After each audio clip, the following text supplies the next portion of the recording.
Сегодня неделя, 18 мая. У эфире программа «7 дзён». У студии Мария Декан. Вітаю вас. Пачнем программу с галоўных падзей, якія адбыліся ў нашай краіне на гэтым тыдні. Курс на павелічэнне сумеснага товарообороту до 100 мільёнаў долараў. Мінск и Хараре подписали дорожную карту стратегічнага супрацоўніцтва и партнерства до 2030 года. Перамовы лідараў Беларусі и Зимбабве прайшлі ў Палацы незалежнасці. Надзейнасць партнёраў праверана годами, выгода ўзаемная. Мінск готовы дзяліцца сваімі кампетэнцыямі па розных напрамках. Хараре прасоўваць беларускае на африканском континенте. Нас объединяет общность подходов к формированию справедливого миропорядка, основанного на суверенном равенстве всех государств, многосторонности, уважении Устава Организации Объединенных Наций и международного права. Наше двустороннее сотрудничество – это новый стандарт в работе со странами Африки. Учитывая эту высокую планку, мы постарались обеспечить вам и вашей делегации насыщенную программу. Я абсолютно уверен, что итоги визита придадут мощный импульс отношениям братства и партнерства между народами Беларуси и Зимбабве. За последние годы наши страны вывели на новый уровень политические отношения, значительно расширили торгово-экономическое взаимодействие, сформировали прочную договорно-правовую базу нашего сотрудничества. У цэнтры ўвагі на гэтым тыдні і азіяцкі кірунак. Мінск наведаў генеральны сакратар ЦК Кампартыі В'етнама. Перамовы розных узроўняў і фарматаў. Пасля размовы з Александром Лукашенко Толам сустрэўся з кіраўніком беларускага ўрада. Асноўная ўвага прамысловай кааперацыі, магчымасці і перспектывы разгледзелі на рэальных прыкладах. Мне кажется, вот те идеи, которые вы поддержали о создании такого предприятия, сборочного предприятия по сборке белорусской техники во Вьетнаме с поставками на рынки третьих стран, это великолепная идея, и это будет яркий пример белорусско-вьетнамского сотрудничества. И, на мой взгляд, вот если в ходе визита президента нашей страны во Вьетнам мы могли бы дать старт этому проекту, это было бы просто здорово. Это был бы проект лидеров двух наших государств. У парадку святочным Дзень сям'і. Тэматычныя мерапрыемствы ў Беларусі працягваліся ўвесь тыдзень. Адной з першых да марафону падключылася Нацыянальная бібліятэка краіны, пляцоўка міжнароднага сямейнага форуму. Трудно переоценить значение семьи. Мама и папа – это те люди, которые помогают нам делать первые шаги в жизни, которые радуются искренне нашим первым победам, которые помогают преодолевать первые трудности. Но главное, они нам передают традиции семьи и национальные традиции народа. Именно это обеспечивает крепкая семья, связь поколений, сохранение исторической памяти. И именно это является тем фундаментом, опираясь на которое мы строим будущее нашей независимой Беларуси. А зараз кароткі анонс самых важных падзей, якія адбыліся ў паўночным рэгіёне краіны за апошнія 7 дзён. Дрэва жыцця. Памятны знак адкрылі ў Віцебску на тэрыторыі мемарыяльнага комплексу «Пяты полк», дзе ў гады вайны размяшчаўся лагер для ваеннапалонных. Дзень сям'і Віцебшчына сустрэла тэматычнымі кінапаказамі і спектаклямі, урачыстымі віншаваннямі і павучальнымі урокамі. Абноўленая канцэртная зала і звыклы попыт на квіткі. Віцебск рыхтуецца да міжнароднага фестывалю мастацтваў.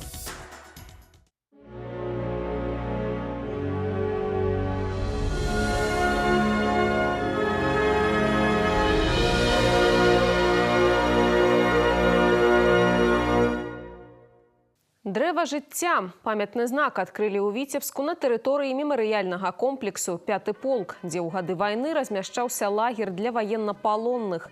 З-пад зямлі, нібы ў маленні пра жыццё, цягнуцца ўверх рукі, сціснутыя ад болю, пераплятаючыся ў адзінае дрэва. Памятны знак сімвалізуе нязломнасць духу беларускага народа падчас нацысцкага генацыду і імкненне да мірнага і незалежнага жыцця. Аўтар памятнага знака – віцебскі скульптар Іван Казак. Эскіз манумента адабралі па выніках адкрытага рэспубліканскага конкурсу на лепшы памятны знак ахвярам генацыду беларускага народа ў гады Вялікай айчыннай вайны. Ініцыявала конкурс Генеральная прокуратура Республики Беларусь. Это очень серьезный элемент идеологический, элемент патриотический, потому что люди, которые погибли во время Великой Отечественной войны, они погибли не только в результате героических поступков, в результате непосредственного соприкосновения с врагом, в результате сопротивления в подполье, в партизанских отрядах. Нет. Это в том числе и люди, которые мирно жили в своих домах, и фашисты, которых поместили в места массового уничтожения. Это надо знать, чтобы этот ужас просто вселял нетерпимость к геноциду, к фашизму в наши сердца, и чтобы это не повторилось. Мы попали сначала в Латвию, Любаву, потом в Польшу, в Битгуш, а после этого, в начале 43-го года, мы попали в Германию. Освободила Красная Армия, и отец ушел вместе с Красной Армией на фронт.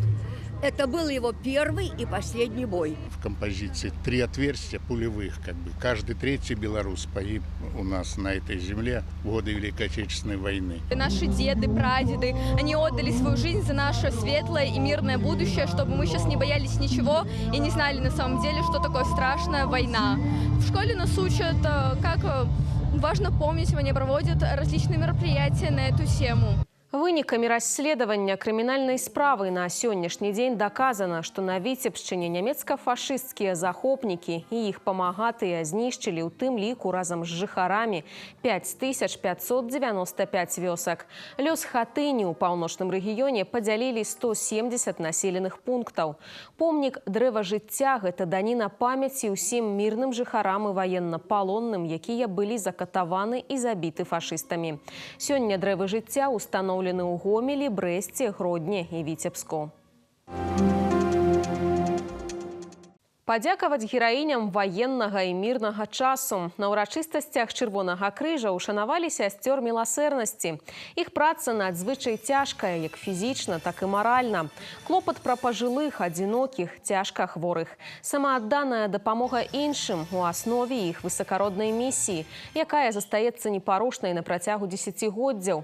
У гады Вялікай Айчыннай медсёстры ратавалі параненых пад градам куль. Пасля даглядалі землякоў, якіх вайна пакінула інвалідамі. Клопат пра ветэранаў і зараз застаецца адным з найважнейшых звёнаў у ланцужку добрых спраў сясцёр міласэрнасці. Эта тема у нас осталась актуальна, потому что мы обслуживаем, к сожалению, их 105 человек осталось в Витебской области, 1/3 обслуживает ветеранов Великой Отечественной войны Красный Крест. Поэтому, улучшая их качество жизни, мы отдаем тоже дань нашим защитникам Отечества, которые проявили себя просто героически во время Великой Отечественной войны. 48 лет обслуживала всех: участники, инвалиды войны, семьи погибших, одинокие. Варила, кормила, делала медицинские назначения, давление, температуру, если надо, все делала. И мы как-то были, я со своими больными была как одна семья. Пра спагадлівасць і адвагу сясцёр міласэрнасці ў гады вайны расказвае новая экспазіцыя абласнога краязнаўчага музея. Аўтары юныя мастакі Віцебшчыны. Дзейнасць анёлаў Чырвонага крыжа яны паказалі праз рэальныя гісторыі з дапамогай розных мастацкіх тэхнік ад масла і каляровых алоўкаў да тэкстылю і вышыўкі. Дзіцячую экспазіцыю дапоўніла фармацэўтычная, аформленая як палявая аптэка ваеннага часу.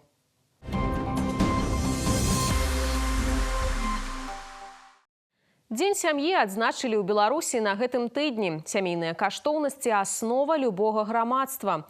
Па інфармацыі Галоўнага статыстычнага ўпраўлення Віцебскай вобласці, летась у паўночным рэгіёне зарэгістравана 5380 шлюбаў. Большасць у гарадской мясцовасці. Сярэдні ўзрост стварэння сям'і ў мужчын – 29 гадоў, жанчын – 27.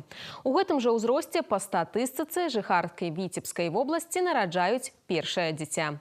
У паўночным рэгіёне жывуць 11 800 шматдзетных сем'яў, якія выхоўваюць 3 і болей дзяцей. Сям'я сёння, заўтра і заўсёды. Полацк на гэтым тыдні прымаў 5-й усебеларускі штогадовы сямейны форум Беларускай праваслаўнай царквы.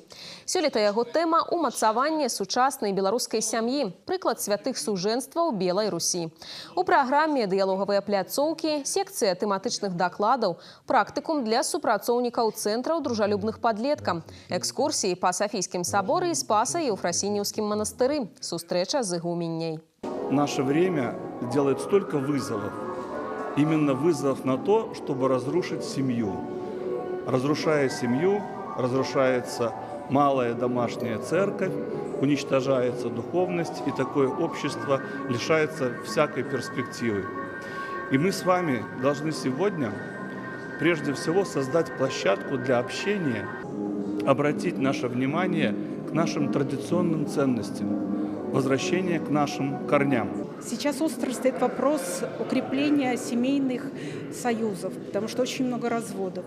Понимаем, что мы должны продолжать нашу работу, и на сегодняшний момент мы хотим презентовать опыт предразводного консультирования, потому что 2 года работы мы убедились, что когда с парами беседуют, то пары сохраняются. Наше государство социально ориентированное. Много делается для семьи, для молодых семей, для строительства, для рождения. Сегодня, значит, эта сфера не остается без внимания правительства и руководства. Сямейны форум у Полацку прайшоў па благаславенні мітрапаліта Мінскага і Заслаўскага Веніяміна, патрыяршага экзарха ўсяе Беларусі. Ён адкрыў шэраг мерапрыемстваў, прысвечаных 900-годдзю Спаса Еўфрасініўскага жаночага манастыра. Першая паўнаметражная стужка пра абарону дзіцячых жыццяў яшчэ да нараджэння. Фільм «Маміна пісьмо» прэзентавалі ў Віцебску. Мастацка-дакументальнае апавяданне пра маці і дачку, якія апынуліся ў складаных абставінах, з каментарыямі спецыялістаў розных профіляў, псіхолагаў, медыкаў, святароў. Раскрывае праблему абортаў з розных бакоў. Тэма для грамадства надзвычай далікатная. Меркаваннямі гледачы абмяняліся адразу пасля прагляду фільма. Я буду говорить на чистоту. Люди у нас разные, и кто-то к этому относится серьезно, кто-то легкомысленно. Это очень важно, чтобы было крепкое мужское плечо, чтобы могли поддержать и родители в том числе, потому что действительно очень сложно, когда нету поддержки. Не должно все ложиться на плечи женщины, а помогать нужно со всех сторон. Ну и опять-таки в фильме, не знаю, кто заметил, не заметили, мне очень бросило в глаза, как важен выбор правильного мужчины. Если ты общаешься с девушкой, ты берешь свою любимую и несешь за нее ответственность. И не только за нее, а за эту семью, за будущее. Любовь, взаимовыручка, почитание старших, уважение младших. То есть это вот базовые вещи, против которых сейчас идет целенаправленное очернение, опошление в какой-то степени. И нам необходимо всем, безусловно, всем отдавать себе отчет, что, сохраняя наши устои, сохраняя наш культурный код, это мы сохраняем наш народ, мы сохраняем свою семью, потому что важнее человеческой жизни, важнее детства, важнее семьи ничего нет. Перарыванне цяжарнасці было легалізавана яшчэ ў Савецкім Саюзе 70 гадоў таму. У суверэннай жа Беларусі паводле статыстыкі колькасць абортаў штогод змяншаецца. Шчаслівая сям'я – моцная дзяржава. Адзіны урок, прысвечаны Дню сям'і, правялі ва ўсіх установах адукацыі Беларусі. Сям'я дорыць цяпло, утульнасць, спакой. З сям'і пачынаецца жыццё чалавека. Тут адбываецца стаўленне яго як грамадзяніна. Змест урока накіраваны на фарміраванне ў вучняў уяўленняў пра сямейныя каштоўнасці, пачуцця любові і павагі да родных і блізкіх, разумення важнасці дзяржаўнай палітыкі нашай краіны па падтрымцы і ўмацаванні института семьи, материнства, батькоўства и дзяцінства. Мы учим детей любить, ценить, понимать значимость именно семьи, значимость семейных ценностей для каждого человека. На сегодняшний день также очень большая поддержка семьи, особенно многодетных, идет со стороны государства. В моем мнении, семейные ценности – это когда собираются вместе семья, по вечерам, смотрят фильмы, обсуждают его. Просто наслаждаться тем, что ты есть в такой семье, и гордиться ей. Для меня семья – это моя бабушка, дедушка, дядя, тетя тоже относятся к этому. Мама, папа, и коты, домашние животные – это тоже члены семьи и очень близкие. Семья для меня – это неотъемлемая часть моей жизни, и я рядом с ней чувствую любовь, заботу, и я понимаю, что меня ценят и уважают. Семья — это большая ценность, которую нужно ценить, любить и уважать. Семья — это твоя опора, она тебя везде поддержит, поможет, тебе даст какой-то совет. Вучні паглядзелі і абмеркавалі сацыяльныя ролікі і фільмы, пагаварылі пра сямейныя традыцыі, давер і разуменне, падтрымку ў цяжкую хвіліну, сумесныя справы і адпачынак, выхаванне дзяцей. Падрыхтавалі паведамленні пра свае сямейныя традыцыі і каштоўнасці. Праз дзесяцігоддзі з любоўю. У дзень сям'і ў Віцебску павіншавалі пары, якія пражылі ў шлюбе 20, 40, 50 і нават 60 гадоў. У кожнай свае сакрэты шчаслівага сямейнага жыцця і свая асаблівая гісторыя знаёмства. У Веры і Яўгена Кавальчынскіх, якія адзначылі залатое вяселле, ўсё адбылося як у самым романтычным кіно. Гэта каханне з першага погляду. А я стояла, он меня как увидел, и соседа говорит, вот эта девочка будет моей женой. Все. Он меня стал провожать в этот день. Уехал в Москву, сказал, что я приеду. Приезжает, делает мне предложение через неделю. 24 декабря мы познакомились с ним, а 28 февраля мы уже были женаты. Нужно любить и уважать друг друга, Да. жить интересами своей супруги, а ей моими. У нас сегодня самой такой паре, наверное, самый-самый, да, 61 год совместной жизни. У нас есть 50 лет, 40 лет, поэтому мы вот взяли такие именно пары для того, чтобы, наверное, поделились опытом, поделились мудростью. У нас из этих пар 2 женщины – это узники. То есть они прошли вот эти горнила, страшной войны, наверное, все они это помнят. И в то же время они сохранили вот эту жизнь, вот эту любовь, вот это уважение. Брыльянтавыя, залатыя, рубінавыя і фарфоравыя юбіляры не толькі расказалі свае сямейныя гісторыі, а і падзяліліся сакрэтамі доўгага і шчаслівага сумеснага жыцця. А яшчэ пакінулі свае пажаданні для маладых, якія ў гэтыя святочныя сямейныя дні зарэгістравалі шлюб у Кастрычніцкім раёне Віцебска.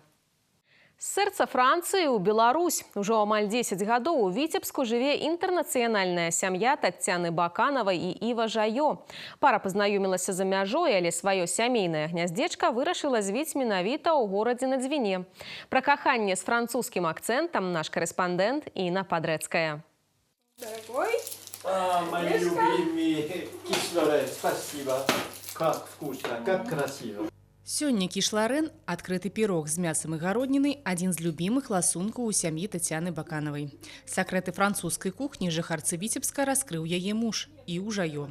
Разам з тым у сямейнай кнізе рэцэптаў і мноства беларускіх нацыянальных страў. Я очень люблю все блюда белорусские. А какое блюдо тебе больше всего нравится из белорусской нашей кухни? Тяжело для отвечать. Все люблю. Драники, конечно, и все. Суп. Суп с тыква, потому что мы делаем наш овощ в наш сад. Выращиваем морковь, выращиваем лук-порей, выращиваем здесь тыкву, что еще там? Салат, кабачки очень много. Салат. Па душы французскаму гурману прыйшлася не толькі беларуская кухня, яшчэ маляўнічая прырода. Сямейныя вечары пара часта праводзіць у лесе. Агульнае хобі – фотапаляванне. Таццяна здымае жывёл і птушак, а яе муж – пейзажы. Белорусская природа очень красивая. И это очень главное для души, для смотреть так пейзаж. Вот он видит картинку перед собой, вот ему вот это вот место, оно так нравится, я смотрю и думаю, что здесь красивого, я вообще не понимаю. И у меня это другое, я сижу и я слушаю каждый треск, там ветка, шум любой. И я уже знаю, кто может выйти. Однажды вышел медведь. И было немножко жутковато, конечно. Беларускія пейзажы Іў Жаё пераносіць на палотны. У хатняй калекцыі дзясяткі карцін з прыгожымі краявідамі Віцебшчыны. Работы французскага мастака-аматара не раз выстаўляліся ў мясцовых музеях. Пара плануе арганізаваць і сумесную выставу, а пакуль рыхтуецца да важнай падзеі. У жніўні адзначаць 10-ю гадавіну шлюбу. Напішуць новыя старонкі раману з французскім акцэнтам. Інна Падрэцкая, Константин Лебедзеў, навіны Віцебск. Пра ролю інстытута сям'і ў беларускім грамадстве, а таксама механізмы падтрымкі мацярынства і дзяцінства пагаворым з начальнікам управлення сацыяльнай падтрымкі насельніцтва і стацыянарных устаноў Камітэта па працы, занятасці і сацыяльнай абароне Віцебскага аблвыканкама Александром Патрушевым. Здравствуйте, Александр Владимирович. Добрый день. Беларусь входит в топ-10 стран с низкой младенческой смертностью и в топ-40 стран по условиям для рождения детей. Как вы считаете, что этому способствует? Ну, в Республике Беларусь у нас сложилась стабильная система мер поддержки семей. Она включает в себя различные виды выплат и гарантий. Это у нас такие государственные пособия при рождении и воспитании детей, семейный капитал при рождении третьего, либо последующего ребенка, адресная социальная помощь и социальные услуги, гарантии в сфере труда, пенсионного обеспечения, жилищные кредитные отношения и так далее. То есть много чего делается в нашей стране. Можем ли мы говорить о белорусском бэби-буме? Ведь количество многодетных и орденоносных мам увеличивается из года в год и довольно стремительно. Ну, интересное вы, конечно, слово подобрали, бэби-бум. Ну, в настоящее время в обществе у нас стоит вопрос увеличения численности населения, соответственно, увеличения рождаемости. И проводимая политика государства направлена на это увеличение количества многодетных семей в области. Ну, на 1 января у нас 2025 года в Витебской области проживает 11 800 многодетных семей. Для сравнения, на 1 января 2020 года у нас было 9900 семей. Так, на 1 января 2021 года было 10 500 семей, и в 2022 году у нас было 11 тысяч семей. Ну, вот видите, как у нас растет этот результат. Ну, орденом матери у нас награждаются за воспитание 5 и более детей. В 2024 году награждено 26 женщин в области. В истекшем периоде уже у нас 14 награждено. Ну а за этот период где-то более 1000 у нас награждено орденом матери. Вы уже немного говорили о системе государственной поддержки. И важно отметить, что она не сконцентрирована лишь на многодетных семьях. Расскажите, насколько широк ее охват? Да, полностью с вами согласен. Вот у нас 7 воспитывающих детей, назначается 11 видов государственной поддержки. Это у нас такие по беременности и родам, при постановке на учет до 12 недель срока беременности, в связи с рождением ребенка, при рождении первого ребенка, да, допустим, при рождении второго и последующих детей, по уходу за ребенком в возрасте до 3 лет. Такие вот у нас есть поддержки не только, как говорится, многодетным семьям. Ну и важно еще также то, что государственные механизмы поддержки постоянно совершенствуются и актуализируются. Но все-таки, наверное, на данный момент особенно актуальна тема не столько материальная, сколько духовная. Свободные отношения, child-free, ЛГБТ – все это искусственным образом навязываемые нам ценности. Расскажите, какие контрмеры предпринимаются у нас в стране? Ну, государством принимается очень много разных программ, планы, которые направлены на пропаганду семейных ценностей. Сейчас в стране проходят у нас акции «Вместе за крепкую здоровую семью», приуроченные ко Дню семьи. В рамках плана мероприятий данной акции в мае месяце предусмотрен ряд мероприятий различной направленности. Это марафоны, семейные ролики, видеоприложения, TikTok, форумы, единые дни, консультирования по вопросам материнства, отцовства, акции для многодетных семей на бесплатной основе. Такие есть, как все с семьей в музей, спортивно-массовые и культурные мероприятия у нас идет. Также фильмы у нас показывают. Ну, много мероприятий, которые вот у нас запланированы в мае, которые уже начались, идут и будут до конца мая в связи с таким вот праздником у нас идти и так дальше. Спасибо, Александр Владимирович. Спасибо вам.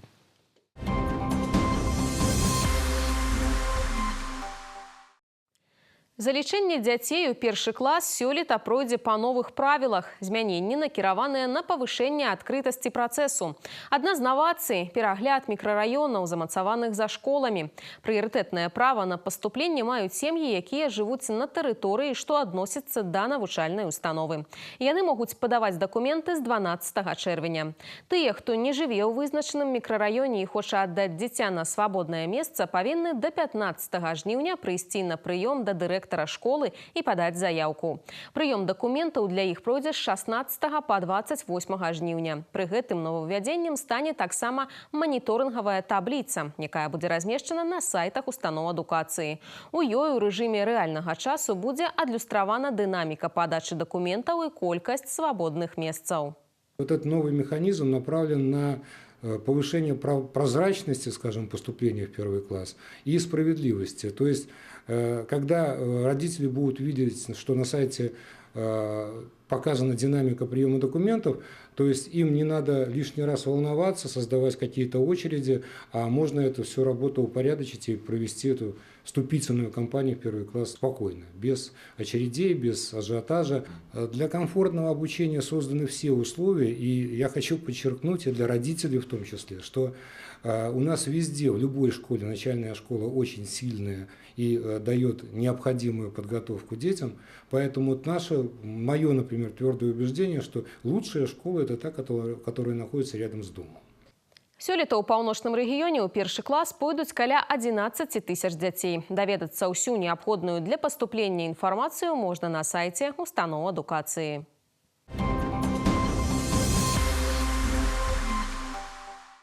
Новыя тэхналогіі. Выкладчыкі і студэнты Віцебскага дзяржаўнага тэхналагічнага універсітэта распрацавалі экалагічны і энергазберагаючы метад афарбоўкі тэкстыльных матэрыялаў з дапамогай ультрагуку. У чым заключаецца тэхналогія, як ідзе працэс і што атрымліваецца ў выніку у матэрыяле Юліі Устінавай.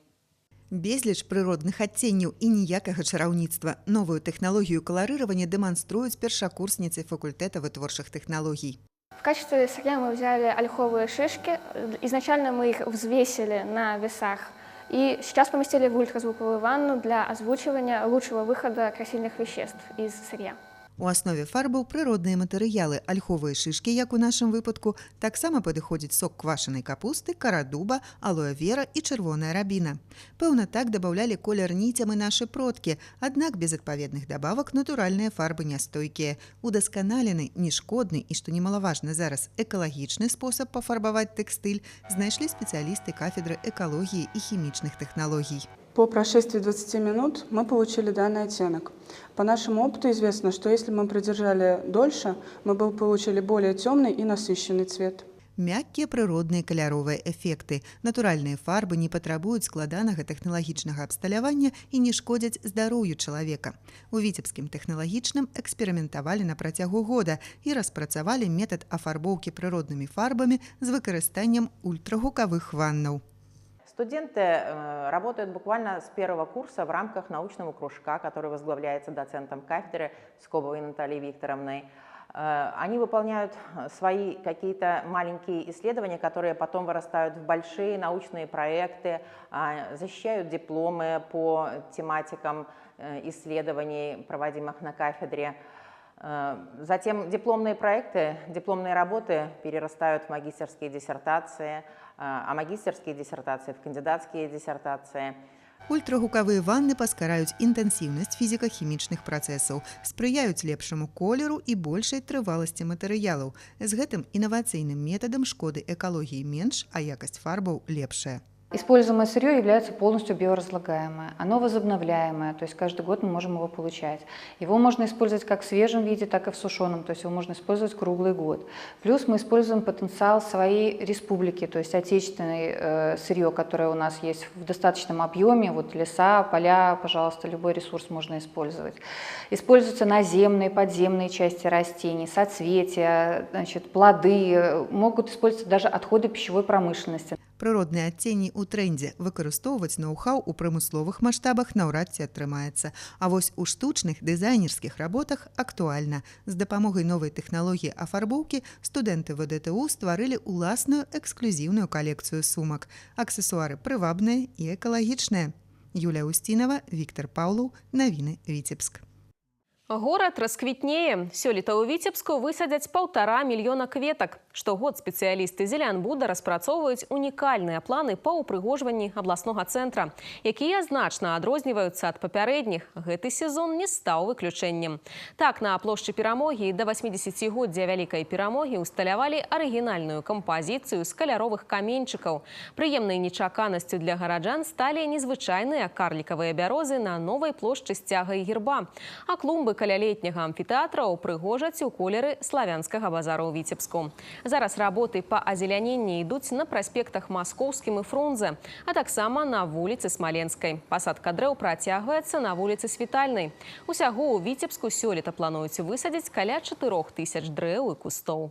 В прошлом году мы уже начали продумывать, как озеленять, какие разрабатывать композиции, посадки, чтобы в год благоустройства мы могли удивить наших жителей города Витебска, ну а также гостей города. На сегодняшний день мы высаживаем лунки на проспекте Фрунзе. Это самые хладостойкие наши цветочки, это цинерария и гацания.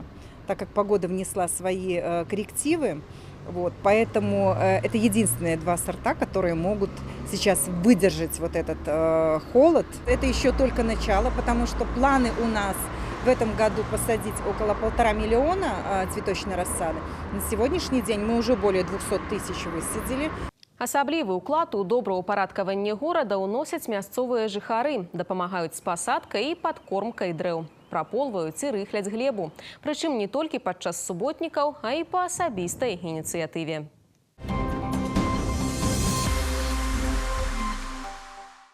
Лепшыя практыкі рэалізацыі дзяржаўнай моладзевай палітыкі прадставілі ў Віцебску на рэспубліканскім семінары БРСМ. Пагранічнікі, лесаводы, энергетыкі, газавікі і прамыслоўцы. Праекты актыўных віцяблян як крыніца натхнення для 150 маладых энтузіястаў з усёй краіны. Актывісты абмяняліся вопытам, думкамі і прапановамі па розных пытаннях. Ад прававых і кадравых да дзейнасці студэнцкіх і моладзевых атрадаў аховы правапарадку. У ліку асабліва актуальных тэм арганізацыя культурна-масавых мероприемстваў и работа у интернет-просторы. Мы заготовили несколько локаций, которые научат сегодня у нас к документообороту, которые подскажут сегодня, как пользоваться смарт-билетом. Это новая вещь в нашей организации. Конечно, студенческие отряды, да, то есть очень много новых ребят, которые пришли сегодня в штат Союза молодежи. И именно для них мы будем работать и ознакомиться со всеми 9 направлениями Союза молодежи. Я присутствую здесь уже 4-й раз. На самом деле каждый семинар отличается по-своему, каждая область принимает нас по-разному. Сегодня мы видим здесь огромное количество интерактивных выставок, предприятий, которые работают непосредственно с Союзом молодежи. Это не может не радовать. Каждый из этих семинаров – это возможность обменяться опытом, познакомить наших вновь избранных секретарей с опытом работы уже более состоявшихся ребят, которые имеют определенный багаж. Такие семинары дают возможность развить организацию, конечно, услышать более эффективно мнение молодых наших лидеров из разных уголков страны. Роль лидеров БРСМ в этой работе, конечно, трудно переоценить, потому что это та сила, которая объединяет наиболее активную часть нашей молодежи. Тех людей, которые направляют все свои силы, свой талант на то, чтобы жизнь наша становилась лучше, чтобы голос молодежи звучал все ярче и четче. И, конечно же, мы большой надеждой принимаем семинар в том плане, что больше, наверное, те идеи, которые молодежь в себе вынашивает, с которыми поделится, будут служить ориентиром и для нашей работы. Рэспубліканскі навучальны семінар БРСМ ладзіўся на працягу 2 дзён. Моладзевыя пляцоўкі размясціліся і ў раёнах вобласці. У праграме патрыятычныя мітынгі, спартыўныя квесты і пленэры, наведванне мясцовых прадпрыемстваў і арганізацый. Патрыятычнае выхаванне моладзі, папулярызацыя здаровага ладу жыцця і вывучэнне гісторыі беларускага народа. Абласны этап рэспубліканскай ваенна-прыкладной гульні «Прарыў» арганізавалі на базе 103-й асобнай гвардзейскай паветрана-дэсантнай брыгады. Ён сабраў студэнтаў ВНУ паўночнага рэгіёна. Каманды спаборнічалі ў некалькіх дысцыплінах: тактычная стральба, аператар беспілотнага лятальнага апарата, інтэлектуальны турнір. Самай складанай дысцыплінай стала штурмавая паласа, экіпіроўка каманды, зборка-разборка аўтамата, снайперская дуэль, кіданне гранаты, пераадоленне паласы перашкод і марш-кідок. Каб паказаць лепшы вынік, юнакам і дзяўчатам неабходна было прадэманстраваць не толькі фізічную падрыхтоўку і работу ў камандзе, а і асаблівыя навыкі.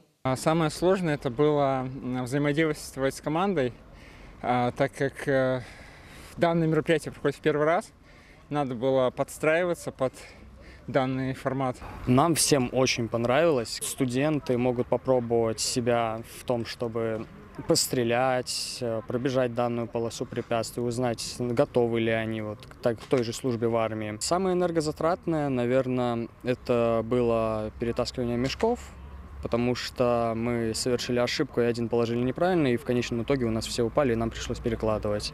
Ребятам, особенно девочкам, необходимо преодолевать все этапы на время и в экипировке, в снаряжении. Шлем кевларовый, бронежилет, автомат и противогаз. Навыки, умения должны быть привиты заранее. С нуля, если прийти эту полосу преодолеть, не каждый в состоянии будет. Каманда пераможца абласнога этапу будзе абараняць гонар паўночнага рэгіёна ў фінале ваенна-прыкладной гульні «Прарыў», які пройдзе ў чэрвені.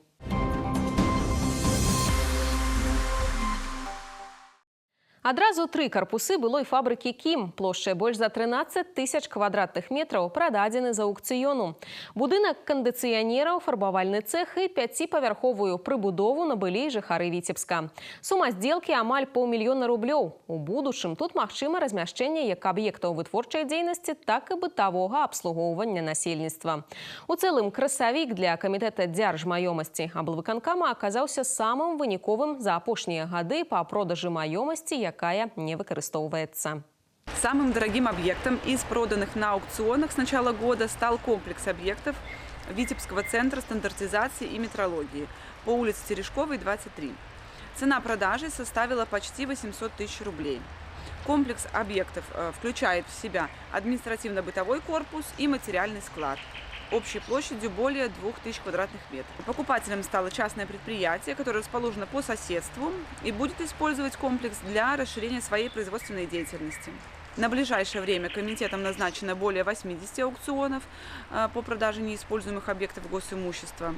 Большинство объектов предлагаются к продаже с установлением начальной цены, равной одной базовой величине.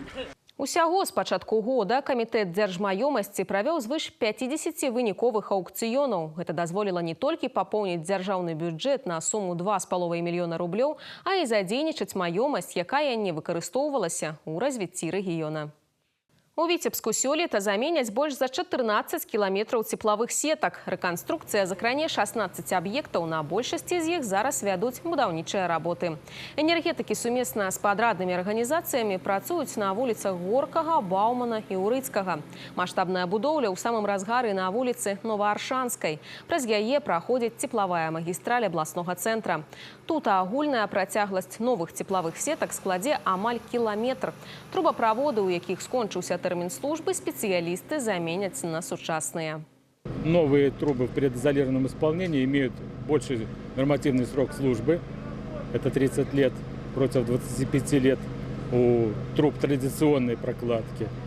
А также тепловые потери, естественно, будут меньше, потому что более современная тепловая изоляция. Реконструкция идет по нарастающей. Например, на следующий год у нас запланировано уже 20 километров реконструировать. Построена временная теплотрасса для того, чтобы потребители города были с горячим водоснабжением. И более того, сейчас включено отопление, ввиду того, что май месяц очень холодный в этом году. Конечно, временные неудобства, но все направлено на то, чтобы повысить надежность теплоснабжения. Рэканструкцыю цеплавых сетак вядуць згодна з графікам. Тэхніка і спецыялісты працуюць на аб'ектах штодзень. Асаблівую ўвагу надаюць выкананню правілаў тэхнічнай эксплуатацыі.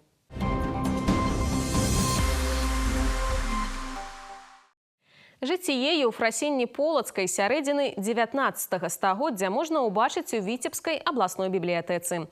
У новай экспазіцыі, прысвечанай 900-годдзю Спаса Еўфрасініўскага манастыра, факсімільныя фаліянты і навінкі манастырскага выдавецтва, архіўныя фотаздымкі і абразы, напісаныя полацкімі манашкамі. Сабраныя разам экспанаты ў дэталях расказваюць амаль 1000-гадовую гісторыю унікальнай святыні ад моманту яе заснавання прападобнай Еўфрасіні Падрабязней до наших дзён. Выставка не ограничена только пространством стеклянных витрин. Она значительно шире. Сегодня у всех присутствующих есть возможность посмотреть факсимильное издание Полоцкого Евангелия по преданию, которое было создано руками Ефросинии Полоцкой.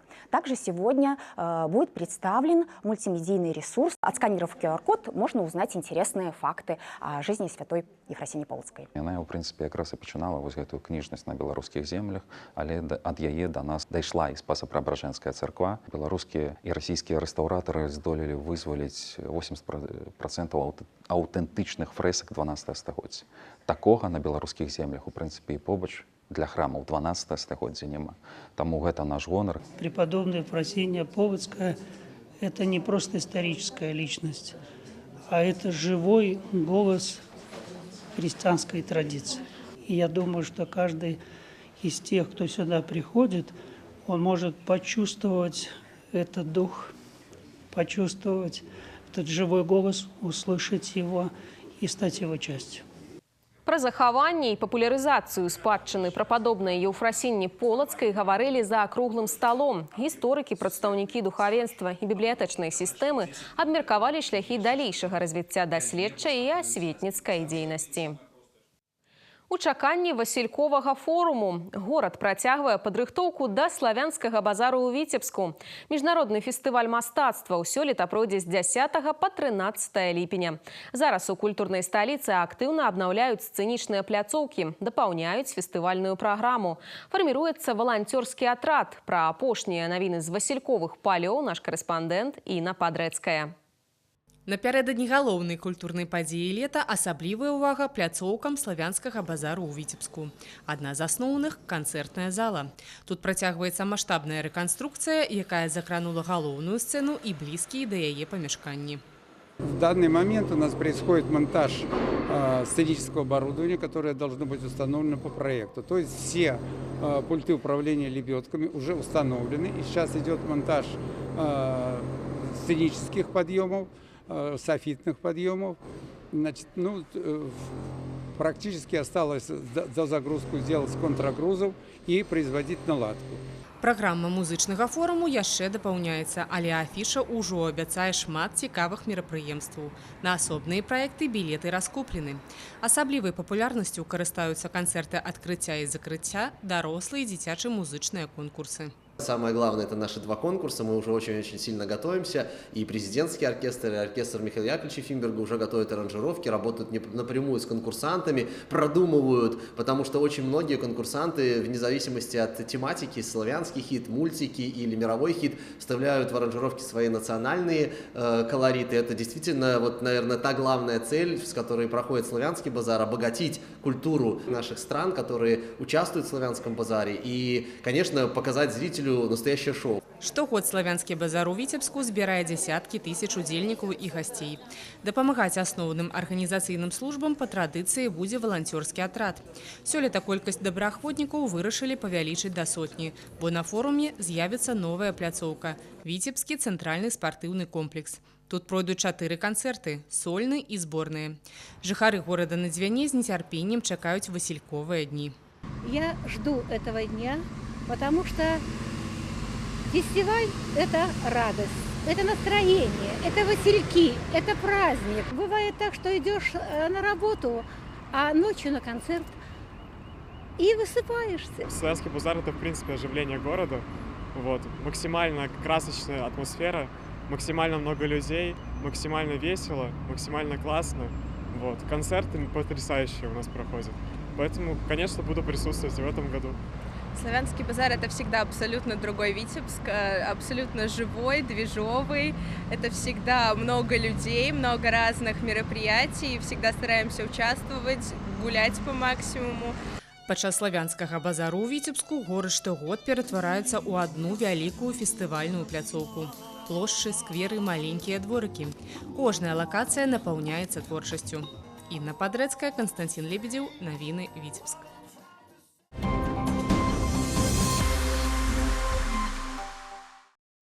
Праверка готовности до ликвидации пожаров у экосистемах. Витебские ратаўнікі провели специальные вучэнні. По легенде, после выбуху трансформатора утворилось некалькі очагов узгарання. Огонь перакінуўся на лясны массив. Асаблівую небяспеку выкликают жилы дома и газовые сетки. У эпицентры пожару потерпелы, якога необходимо эвакуировать. Умовы тренировки максимально наближены до реальных. У ликвидации надзвычайной ситуации удзельнічаюць подразделения МНС, праваахоўнікі, медыкі, энергетыкі, а таксама газовые и коммунальные службы. Усяго больш за 50 человек из звыш 20 адзінак спецтэхнікі. Напярэдадні пажаранебяспечнага сезона правядзенне таких вучэнняў набывае максимальную актуальность.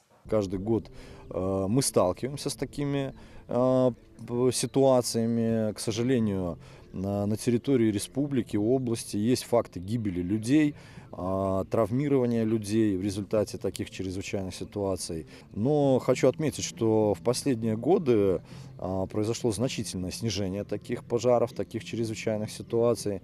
Это, конечно же, в первую очередь связано с эффективно проводимой работой по благоустройству на территории нашего города. Каждое предприятие, каждый сотрудник должен понимать и знать, что он должен сделать в каждой конкретной ситуации. Потому что от своевременного реагирования зависит минимизация вот этих чрезвычайных ситуаций, минимизация очагов возгорания и минимизация ущерба. Тренировки по ликвидации надзвычайных ситуаций ратаўнікі сумесна з іншымі службамі праводзяць пастаянна. Ад гэтага залежыць зладжанасць і эфектыўнасць дзеянняў у выпадку рэальнай пагрозы. У Витебскім зоопарку прытулілі і вылечылі маленькіх лася і аленя. Некалькі дзён таму да спецыялістаў Камітэта прыродных рэсурсаў і аховы навакольнага асяроддзя звярнуліся жыхары Витебскага района. Яны гулялі па лесе і заўважылі малых, якія самі не маглі хадзіць і мелі патрэбу ў дапамозе. Эколагі неадкладна выехалі на месца. Для рэабілітацыі нованароджаных жывёл даставілі ў Витебскі зоопарк. Тут за імі беражліва даглядаюць і адкормліваюць. Здароўю лясных жыхароў нічога не пагражае. Ну все, молоко закончилось. Если лосенок или олененок уже попробовал грудь матери, очень сложно его приучить пользоваться соской и объяснить ему, что это такой же источник еды, как и материнская грудь. Нам, к счастью, это удалось, но это не всегда. Бывают такие положительные опыты, иногда бывают очень упорные дети, которые очень трудно на это соглашаются. Но сейчас, по крайней мере, их жизни ничего не угрожает. Зараз малыя знаходзяцца на каранціне. Праз пару тыдняў, калі жывёлы адужэюць, яны адправяцца ў запаведнік. Дарэчы, спецыялісты зоопарка і Камітэта прыродных рэсурсаў і аховы навакольнага асяроддзя нагадваюць, самастойна забіраць жывёл з дзікай прыроды катэгарычна забаронена. За гэта прадугледжана адміністрацыйная адказнасць.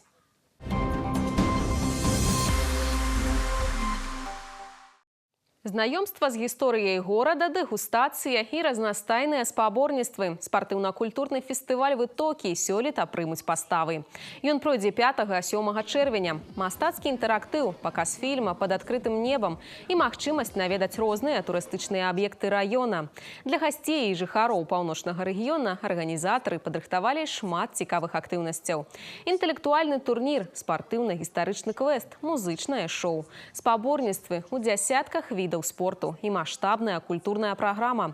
Акрамя таго, падчас правядзення фестывалю паставы прырастуць новымі спартыўнымі аб'ектамі. Футбольный стадион, который будет после длительного периода открыт и модернизирован. Также будут модернизированы трибуны для посещения. Таким образом, он будет полностью соответствовать всем требованиям для проведения соревнований высокого уровня. Рядом с футбольным стадионом у нас будет открыт новый скейт-роллер-парк, который будет доступен для всех желающих. Главным событием Вытоков станет Олимпийский квест, который будет проходить по 32 видам спорта на 26 площадках. Смогут принимать участие в данном олимпийском квесте все желающие в возрасте до 14 лет. Можно будет попробовать свои силы в таких видах спорта, как карате, дзюдо, тэквондо, тренажеры на гребле. С помощью очков виртуальной реальности попробовать себя на велотреке. И по итогам проведения данного олимпийского квеста Национальный олимпийский комитет будет выдавать сувениры для всех участников празднования. На працягу 3 дзён для гасцей маштабнага спартыўна-культурнага фестывалю «Вытокі» будуць працаваць фудкорты і выстава-продаж тавараў айчынных вытворцаў і прадукцыі беларускіх майстроў. Ад спорту да мастацтва. У Віцебску настаўнік фізкультуры ставіць спектаклі. Выкладчык ліцэя ВДУ імя Машэрава Владзімір Трушчанка больш за 20 гадоў умела сумяшчае фізічную актыўнасць і творчасць. Напярэдадні дня работнікаў фізічнай культуры і спорту, які ў Беларусі адзначылі ў суботу 17 мая, наш карэспандэнт Інна Падрэцкая пазнаёмілася са спартсменам-рэжысёрам. Пра талент, які не ведае межаў, у наступным матэрыяле. Спиной. Каждый поворачивается в свою левую сторону. Поворачиваемся левую. Раз, два. Позвонок. 2, 3, 4. Настаўнік фізічнай культуры і здароўя Владзімір Трушчанка праводзіць заняткі з навучэнцамі ліцэя Віцебскага дзяржаўнага універсітэта імя Машэрава. Любоў да спорту, якая з'явілася яшчэ ў школе, з цягам часу ператварылася ў прафесію. Больш за 30 гадоў ён клапоціцца пра здароўе сваіх выхаванцаў. Всегда Владимир Васильевич проводил какие-то секционные занятия. Ему всегда не хватало залов. Он все время хотел больше, больше и больше. Он был готов отдаться всем ребятам. По профессии Владимир Трушчанка – физрук, а вось по призванні – режиссер. Не одно десятигодие педагог прысвяціў творчасці. На сцене ВДУ регулярно показывают спектакли, якія поставил таленавіты спортсмен. Изначально, когда я пришла в лицей, нам его представили как нашего учителя физкультуры. И каково было наше удивление, когда мы узнаем, что этот человек уже много лет занимается искусством, занимается театром. Как только у нас открылась театральная наша студия лицейская, я, конечно же, не упустила возможности, сразу же туда пришла. И вот уже, даже не являясь лицеисткой, являясь студенткой нашего университета, я уже 3-й год участвую в постановках с Владимиром Васильевичем. Когда мы приходили на уроки физкультуры, Трушченко Владимир Васильевич составлял списки и собирал людей для театра. Тогда нам было очень сильно интересно попробовать, что это такое. На одной из репетиций, пока он нас ждал, он умел играть на рояле, на гармошке. То есть он очень творческий человек и очень часто нас радовал своей музыкой. У тэатральных пастаноўках выкладчык уздымае важныя тэмы. Адзін з апошніх спектакляў расказвае маладому пакаленню пра вайну і пра каштоўнасць мірнага неба над галавой. З кожным акцёрам рэжысёр працуе індывідуальна. Важна не проста сыграць ролю, а пражыць яе. Это же надо и рассказать, и показать. Все должно обыгрываться. Каждый шаг, каждое движение. Тяжело, конечно, но мне нравится. И в 11 часов заканчивали. Нет у нас сцены, идем в спортивный зал. Беру ключи от спортивного зала, иду в спортивным залом, репетирую. Ну, тем более, если это нравится детям или студентам, я могу и оставаться и на ночь. Спартсмен, рэжысёр, педагог – усё гэта пра Владзіміра Трушчанку. Напярэдадні прафесійнага свята ён прымае віншаванні ад вучняў калег. Інна Падрэцкая, Константин Лебедев. Навіны, Віцебск. Упартая барацьба, яркія перамогі і эмацыянальныя інтэрв'ю. Надышоў час расказаць пра самыя цікавыя спартыўныя падзеі, якія на працягу 7 дзён адбываліся ў паўночным рэгіёне. Слова Сергею Місурагіну. Самымі яскравымі спартыўнымі спаборніцтвамі на мінулым тыдні, на мой погляд, сталі адкрыты рэспубліканскі турнір па грэка-рымскай барацьбе памяці героя Савецкага Саюза Льва Даватара і першынство паўночнага рэгіёна па спартыўнай гімнастыцы ў праграме Алімпійскіх дзён моладзі. Спаборніцтвы памяці героя Савецкага Саюза Льва Даватара па грэка-рымскай барацьбе – адзіны турнір у краіне, па выніках якога спартсменам прысвойваюць званне майстроў спорту Рэспублікі Беларусь. Яго атрымліваюць толькі пераможцы і сярэбраныя прызёры. Сейчас национальная команда Беларуси участвует в международных соревнованиях за рубежом. Молодежная также в Каспийске борется, поэтому здесь в основном приехали наш будущий резерв, которые мечтают стать мастерами спорта Республики Беларусь. Мастер спорта уже с самого детства была эта мечта. Это даже не мечта, а цель просто выполнить. Для себя, для родителей будет приятно, да самому себе. Последние недели сильно не напрягались, более таком расслабленном тоне работали. Тренировались над техникой больше, чтобы не нагружаться, грамотно все распределяли. 2 старты ў адным. Каля 100 спартсменаў сабрала ў горадзе над Звіной першынство паўночнага рэгіёна па спартыўнай гімнастыцы ў праграме Алімпійскіх дзён моладзі. Паралельна прайшлі і абласныя спаборніцтвы «Юны чэмпіён» сярод самых маладых атлетаў. Трэнеры і спецыялісты адабралі кандыдатаў у зборную Віцебскай вобласці, якая прадставіць наш рэгіён на рэспубліканскай арэне. Юный чемпион – это совсем маленькие наши дети. на перспективу самые такие звездочки. Это 16, 17, 18 года рождения. Желаем им хорошо принять старт. А что касается наших старших ребят, предположительно, мы рассчитываем на наши индивидуальные результаты. Сезон складывается довольно неплохо. Неделю назад буквально ездили на чемпионат Республики Беларусь, посвященный 80-летию Великой Победы. Там получилось довольно все неплохо. Форму набрал довольно неплохую, особенно после выездных соревнований. Сейчас готовимся на еще одни выездные соревнования. Это Олимпийские дни молодежи, которые пройдут в Бресте. Форму набрал оптимально. Готовился хорошо. Больше обращал внимание на все снаряды и пытался натягиваться. А зараз пра спартыўныя падзеі, якія пройдуць на наступным тыдні. Гомель прыме Алімпійскія дні моладзі Рэспублікі Беларусь па вольнай барацьбе. У Могілёве будзе ладзіцца першынство краіны па водным пола, а ў Сянно збяруцца ўдзельнікі адкрытага турніру па грэка-рымскай барацьбе памяці героя Савецкага Саюза Пятра Машэрава. У чэмпіянаце Беларусі па футболе пройдзе 10-й тур спаборніцтваў. Каманды паўночнага рэгіёна чакаюць амбіцыйныя сапернікі. ФК «Віцебск» дома прыме брэсцкае «Дынама», а наваполацкі «Нафтан» таксама ў родных сценах высветліць адносіны з Нёманам.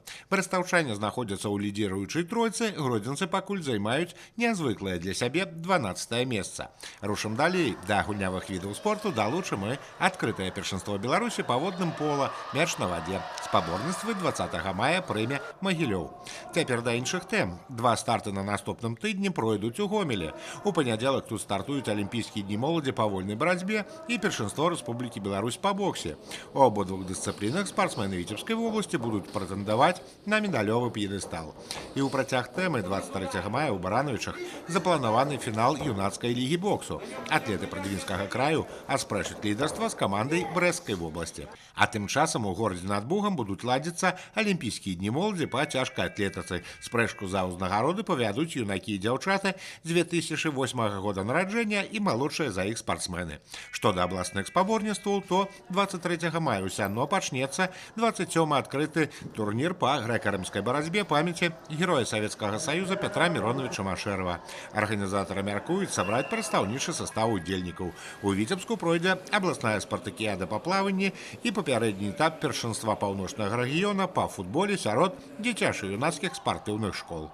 Дзякуй, Сергей. А завершыць нашу праграму рубрыка «Лайф». Узгадаем музычны вечар, які ладзіўся ў Віцебскім скверы імя Маяковскага.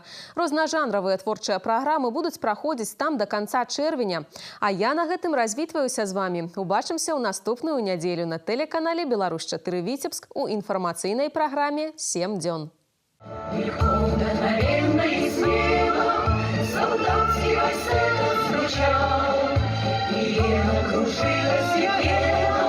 На площади Вены спасенной собрался народ Скорлат.